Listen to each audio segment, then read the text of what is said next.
Hi, welcome to another episode of Hot Takes. John Swinney has said that he was deeply saddened by Fergus Ewing's decision to stand down as an SNP MSP and to stand against them as an independent next year. I believe him. I really do think he's genuinely saddened by that because he knows he's going to lose that seat to Fergus. He knows he's not going to have an SNP MSP. I don't think he cares about Fergus. They don't get on. Fergus is an old school, old-fashioned SNP politician. He firmly believes in independence of Scotland. That's his right to believe that. But as an MSP, as a representative of the people, he's actually truly excellent. People like him. People respect him. He's hard-working. And he doesn't care where you voted. If you're his constituent, he will work for you. What more do you want? But Swinney said it's obviously saddening about the decision. He says, I don't think it was the right decision.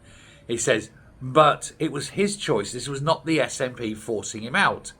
I call bullshit on that. The SNP has never liked Fergus because he's old school. Ever since Nippy got in charge, she wanted to change the SNP from a party that was a party to a party of hate.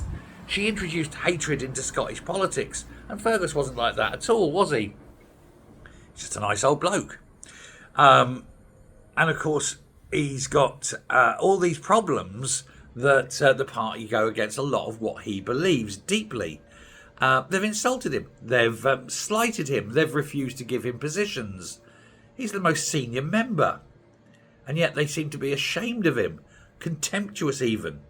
And so he has said he's going to fight. I remember posting the other day, he's going to throw everything at them, including the kitchen sink and the camper van. Wasn't impressed with that. He absolutely loathed Nippy, it must be said. She was everything that was wrong with the party into his ideas. But he says the failings are too much. The failings of the A9, of the A96, for example, the coalition with the Greens, all these things he did not want, but he was pushed into doing it. His mother, of course, a doyenne of the party, God bless her. She won, she won Hamilton, didn't she? The year I was born, 1967, she won Hamilton. So it's quite embarrassing to lose that to Labour, really. And of course, he's got his sister there, who's the MSP for, you can do this, Cowdenbeath, Annabelle. So, you know, the SNP is ingrained in his blood, the very essence of his soul and being. It wouldn't have been easy for him to leave, but I'm glad he's going to stand. The people of Inverness and Nairn need someone of the calibre of Fergus Ewing. The trouble is, he's the only person with the calibre like that. There's no one else in the SNP that's got his integrity or the respect of his peers of all parties. Yeah, Swinney. You know, losing Fergus is a bad move. Thanks very much. Bye.